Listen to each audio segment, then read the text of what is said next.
Chevy has broken their silence on the new ZR1, and the numbers that they've released are quite shocking.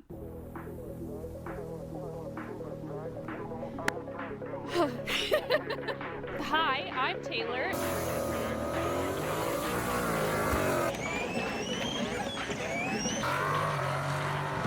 If you are new to the channel, welcome. And if you're returning, welcome back. Today we're going to talk about the C8 ZR1. Now, Chevy just released a video with some shocking numbers for track times. Now, they didn't run the Nürburgring, but they did break some records. How do we think this car is going to compare to the GTD's Nürburgring times? Let me know your thoughts in the comments. Don't forget to like and subscribe. Now, I might be a Ford supporter, but as a car person, I have an open mind as to what is released out in the car world in general. And I'm not going to be super biased. I might be a little biased, but I'm not going to be super biased about everything that's out there. I've driven a C8. It was just a Stingray. It was really nice. Not quite for me, but still, great car. I think what Chevy did was pretty cool. And they sound so sick. If you don't know a ton about the C8 ZR1, let's go over some specs first, because this car, it's pretty impressive. Now, this part was the biggest part about the release.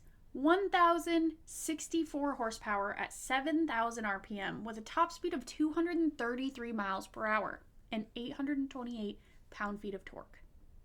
Now, for a factory production car, that's pretty impressive, I will say. 0 to 60 in 2.3 seconds, 9.6 second quarter mile. I think this car pretty much speaks for itself. Look at how mean this looks from the front end. Like, it does have very aggressive styling on it, and I like that a lot. The ZR1s have always been a very impressive car. Chevy always knocks it out of the park with those. Oh, I didn't know that. So this car comes with the LT7, which is a 5.5 liter dual overhead cam V8 engine. It's twin turboed with a flat plane crank. Now, that's not something that you see very often, and that would probably explain why it sounds so good. Besides the fact that it's a mid-engine car, this car, I saw one at Cars and Coffee on Saturday, and it sounds amazing. There's the wing. I actually really like the wing. From an aerodynamic standpoint, I think it was a great choice, and it's not too gaudy, you know. Carbon fiber wheels, always solid touch. Completely covered underbody. Good to minimize drag. Horrible to work on. No, I'm sure it's not that bad. It's probably just a few bolts, but like at the same time, you're probably not working on these cars yourself. Ooh, it's cheaper than the GTD. There's different models. You've got the 1LZ that starts at $174. Obviously, this isn't including dealer markup. This is the type of car that's going to have dealer markup. The 3LZ starting at about $185. The 1LZ convertible, $184. 3LZ convertible, $195. Wow, for something heavier. I guess it goes a lot into those. Let's take a look at the video that Chevy released yesterday. I'm not going to make you watch all of it because that gets a little boring. We knew when we built this car, when we started driving it, this car was going to be brutally fast. We all talked and said, what if we had separate tracks that we could go show how dominant this car was? We want to pick these extremely prestigious, very famous tracks. We're not shying away from the fact that the race cars have been there and people know those lap times. We're not shying away from the competitive times that are out there. As development drivers, we don't do this stuff that often. Most of what we do is you're purposely leaving some capacity in the car, right? You're trying to remember, here's the issues I had, here's what I need to go fix. It's very different when you're trying to do a fast lap, and every 10th matters. It's got 1,000 horsepower. It's got the most downforce we've ever put on a Corvette.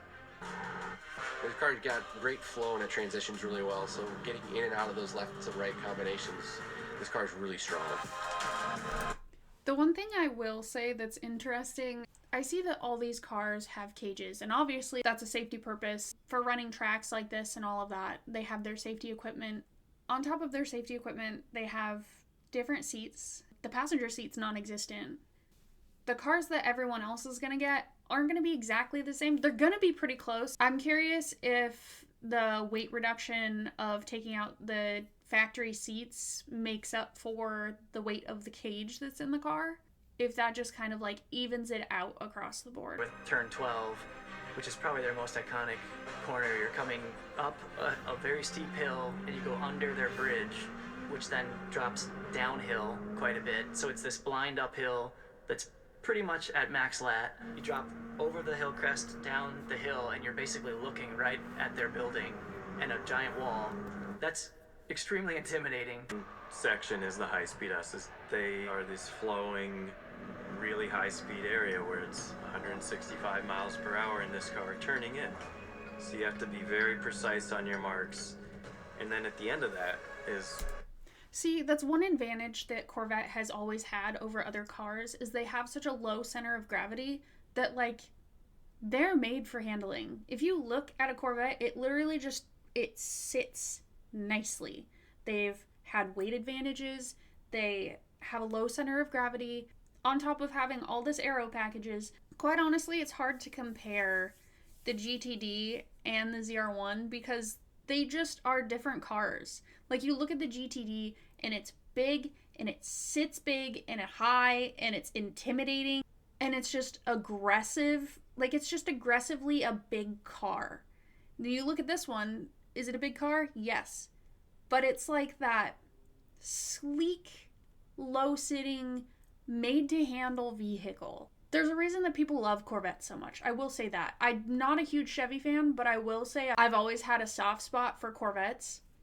Although I wouldn't get one for myself. But I have driven quite a few, and they are, I'd say they're pretty fun. We went 5 for 5. These are... So I'm curious. We're going to look up real quick. So for reference, the Porsche 911 GT2 RS set the production car lap record at 1 minute and 24.88 seconds. So this beat a GT2 RS by 2 whole seconds. 2 whole seconds. That's absolutely insane. Also, the motorcycle record, just pulling this out here, the motorcycle record was on an R1 set in 2023 at 1 minute and 23.828 seconds. It is 1 second faster than a bike. Just let that marinate for just a second. Okay, I can't find the Watkins Glen one. So, the Virginia International Raceway record was held by a McLaren Senna with a time of 2:34.9. Now, this did it in 2:32.3. A $1 million car versus $180,000. That's wild. So the previous Road America record time was held by a Porsche 911 GT3 RS with a time of 2:13.8. The ZR1, 2:08.56. They're not just like slightly breaking these records, they're blowing these records out of the water. For a track like these, seconds are huge accomplishments. The Watkins Glen one is a little meh. Wow. So the ZR1 set a record at 152.73. For the record, that's 1.37 seconds faster than the GT4 lap record.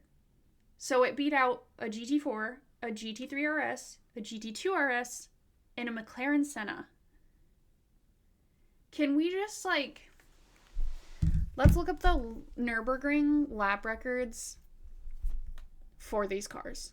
So, the GT2 RS, their record lap on the Nürburgring is 6 minutes 43.3 seconds.